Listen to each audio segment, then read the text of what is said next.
Hi, I'm Claire Ridgway, founder of the Tudor Society. We'll try again. Whenever I want to go live, there seem to be sort of techie issues going on. So we'll try it all over again. And I'm here again with Judd the dog, who really, really desperately wants to get in on this video, don't you? Yes. You want your fame, don't you? Yes. So I'm going to have to keep stroking her while I talk because she wants fussing. I'm here today on Facebook Live because I just want to talk about a tour that the Tudor Society are doing in association with BritishHistoryTours.com. I'm actually got the excitement of going on 2 historical tours this year. I'm going on the Anne Boleyn Experience in May, which is fully booked out. And also I'm going on the Discover the Tudors tour, which takes place in September. That's 8 nights and it's running from the 16th to the 24th of September. And there's still tickets left on that and still actually some early bird tickets with some great discounts for that. Now, I'm really, really excited about that because that's one I haven't done before. I've done the Anne Boleyn Experience before and that's always completely magical. But Discover the Tudors tour, I'm actually going, even though I'm from the UK, I'm actually going to some places I haven't been to before. The itinerary includes Windsor Castle, which I have done before, which is beautiful, and St George's Chapel. I mean, the time I went to St George's Chapel, I was nearly in tears on the poor lady because I went to have a look at Thomas Boleyn's stall plate. I really wanted to try and see his stall plate because obviously the Boleyn family mean a lot to me. And the lady on duty in that part of the chapel went and found this book that she had on all of the stall plates, and it said whereabouts it was in the chapel. And she went and took it, she went and took me to it and actually took me behind the rope so that I could see it close up. And I was very emotional. Things like that, artefacts with real links to someone that you're researching, that you're really interested in. I don't know, they just moved me. And I was very, very moved. I think the lady just didn't have a clue why I was in the state I was, but I was very, very moved by that. I'm looking forward to going back there. Hampton Court Palace, I've done that many times, but it never fails to strike awe in me, really. It's such a beautiful, beautiful place with so much history. We're going to Bosworth Battlefield, which of course is the place where the Tudor dynasty, you know, it all started, didn't it, with, you know, Henry VII defeating Richard III at the Battle of Bosworth in 1485. We're going to Shakespeare's Globe, Bankside in London, which I'm looking forward to as well because I've never been there. And I'm a real Shakespeare buff. I mean, I studied literature at uni and I was lucky enough, growing up near Stratford and studying near Stratford as well, to go to the RSC on quite a few occasions, the Royal Shakespeare Company, and see some Shakespeare plays. But I'm looking forward to going to the Globe because I haven't done the sort of the London end of things. We're going to the Tudor Gallery of the National Portrait Gallery. So we're going to be there face to face with some of these, you know, these Tudor characters that I spend my days with. And it will be very, very special being in front of Anne Boleyn once again. But the bits that I'm really, really, really excited about are, one, going to Hatfield. Hatfield, I've driven past it on the motorway, but I've never actually been to Hatfield. And although Hatfield, the palace that Elizabeth would have known from her childhood, her youth, where she spent her time before she became queen, although the palace no longer exists because majority of it was demolished and then it was rebuilt in the Stuart period, the Great Hall where she held her first meeting when she just found out she was queen, where she got her sort of council together, that Great Hall, the banqueting hall, still exists. But for me, even that's not important. It's the parkland round it. I mean, I hope it's going to be a nice dry day because it's in the parkland, the sort of deer park, that legend tells us, an account tells us that Elizabeth was relaxing under an oak tree reading a book when she received the message, when messengers came. Sorry, that's the dog. She's trying to knock over the tripod that we've got my phone on. messengers came to tell Elizabeth that her half-sister Mary I had died and that Elizabeth was now queen. And, you can sort of picture her relaxing and, these messengers coming. And then, of course, she's said to have said, this is the Lord's doing. It is marvellous in our eyes, which, because we don't know that all happened as it was. But I don't know, it's such a romantic kind of story. And that oak, it obviously was very, very old and it was taken down. It's been preserved. But so that oak is no longer there. But Queen Elizabeth II, our present queen, actually was part of, she planted a new oak on that very site, and there's a plaque there and everything. And so I just want to go there and just stand there and just kind of, I don't know, evoke that moment in time. It's things like that when you can just stand in a place and think, wow, Elizabeth I was here at some point, and this is where she might have sat reading that book. And so it's things like that that just evoke real sort of moments of history, moments of real life, important moments that move me. So I'm really excited about that. Another thing I'm really excited about is going to Stratford-upon-Avon. Now, my friends and family, or if they watch this, will be thinking, why on earth is Claire excited about going to Stratford-upon-Avon? Because I grew up just a few miles from Stratford-upon-Avon. So, I actually took for granted Stratford-upon-Avon and all its history because I was there most weekends shopping, school trips there. I know Stratford so well. But that's part of the reason why I'm excited about going back, because it's home. But I'm really, really excited about visiting there because we're staying in the Arden Hotel, which I know. It's right near the Royal Shakespeare Theatre. It's right near the Dirty Duck pub, which is where the actors that are performing at the Royal Shakespeare Theatre go and socialise. We always knew to sort of hang around the Dirty Duck pub and just, if there was a good actor in town, you just hung around the pub and hoping to see, an actor or two. It's right near the Bancroft, the gardens, the canal and the river. It is such a stunning location. But Stratford itself is just an amazing town. I mean, okay, there are modern parts to it, modern shops and that. But there are so many Tudor properties. There's so many of these black and white, wattle and daub buildings. And there are shops in them, normal shops and cafes and that. You are just walking round history. My brother used to run a shop opposite Shakespeare's Birthplace, and his shop was in one of these kind of old properties. And he actually, when I went in to visit him, I sort of looked at the wall and there was this sort of bit of glass, like a window, but on a wall, you couldn't see through it. And I said, what's all that about? And he said, come over and have a look. And what it was the wattle and daub, the original Elizabethan wattle and daub. You could see through this glass, and they'd actually got that to show people, it was a historic kind of, artefact.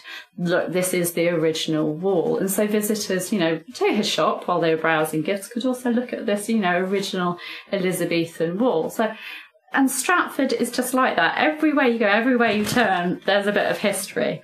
And also the fact that it's Shakespeare. I mean, I'm going to be taking a book of Shakespeare sonnets with me because, I'm going to make sure that I sit in the Arden Hotel having a glass of wine or something while I read Shakespeare sonnets in Shakespeare's, birthplace near the Royal Shakespeare Theatre. So yes, if I disappear at all while we're in Stratford, that's where I'll be, enjoying a glass of wine and reading Shakespeare.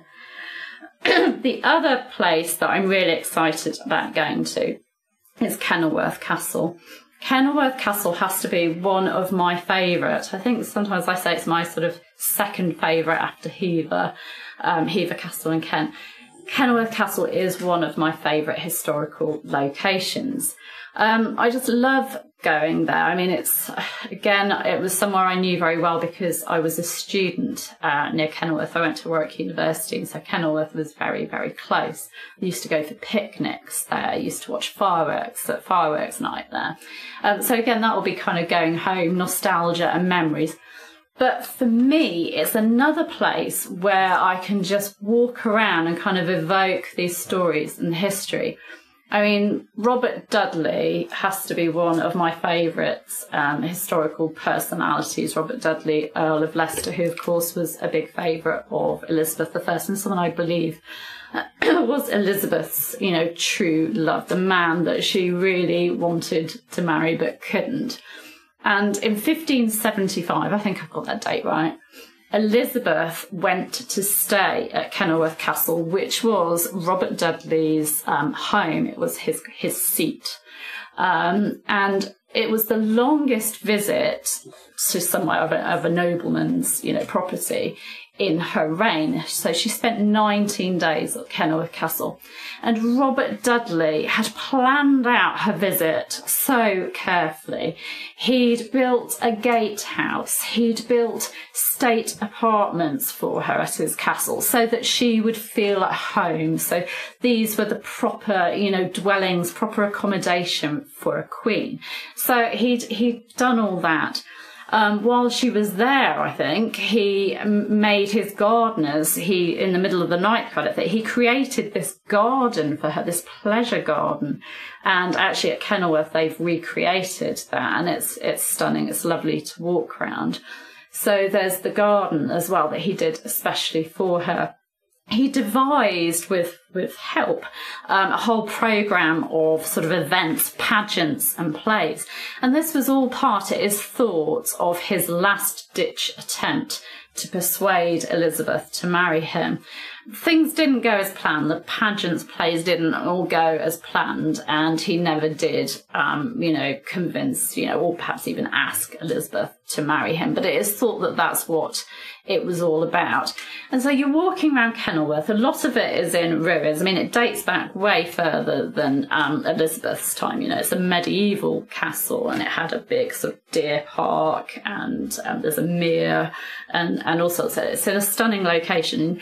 And you walk around these kind of haunting ruins because it just is haunting. It's just beautiful. And then you look at the ruins of the state apartments, and you can go in at the gatehouse that he built. That's quite intact, actually. And you just look around and think, wow, this is a love story. Look what this man did for his queen, his childhood friend, the woman he loved. And I don't know. I just get all romantic, really. I'm a bit soppy like that. But it just, Kenilworth Castle just brings all that home to me. And I'm even more excited about going to it because since I went the last time, which I can't remember how many years ago, it's only sort of 4 years ago, I'm not sure. Since I went the last time, they've actually put platforms on some of the kind of ruins, I think of the state apartments and that. So that you can actually, they've got stairs as well, you can climb up onto these platforms and just have the same views that Elizabeth would have enjoyed when she was staying in these apartments, staying at Robert Dudley's home. And I mean, the countryside round Kenilworth is just amazing anyway. But, you can actually stand and think about being Elizabeth, and how she would have felt and that. So, yes, I'm a complete soppy romantic, but there you go. Kenilworth does that for me. I just get all of these, not memories because it wasn't me, but, I just sort of evoke the love that Dudley had for Elizabeth. So that's what I'm really excited about. I'm also speaking on the tour, so that'll be fun. So I'm one of the guest speakers, so I'll be speaking on it. But we also have the fantastic Leander de Lisle, an amazing historian. One of my favourites. We keep saying one of my favourites. I've got lots of favourites, haven't I? One of my favourite non-fiction history books is The Sisters Who Would Be Queen, which is written by Leander de Lisle, and it's all about the Grey sisters, Lady Jane Grey, Queen Jane, and her sisters Catherine and Mary. That's a fantastic read. I highly recommend that to anyone wanting to know more about Jane. She also wrote Tudor, a family story which covers the whole of the Tudor dynasty, and her most recent book that I have just finished, I will be reviewing shortly, is The White King about Charles I. So we are very, very lucky to have Leander speaking to us, because she's a wonderful speaker, and I'm sure we'll have fun grilling her after her talk as well. And a speaker who is just confirmed to be speaking to our participants is Dr. Elizabeth Goldring, who is an excellent historian and art historian. I've read her book on Robert Dudley. She wrote a book, one of her books is on Robert Dudley and the world of Elizabethan art, and that's a fantastic read.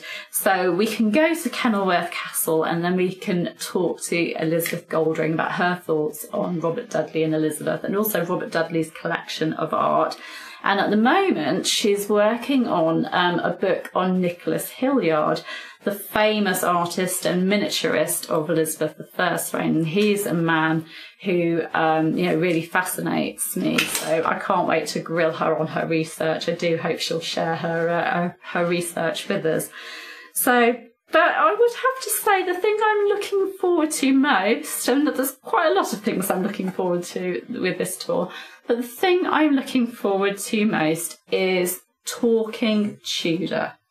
If you're like me, you've got a family that, well, I am well supported with Tim, with the fact that he helps with the Tudor Society. There he is. He's also protecting me from the dogs here.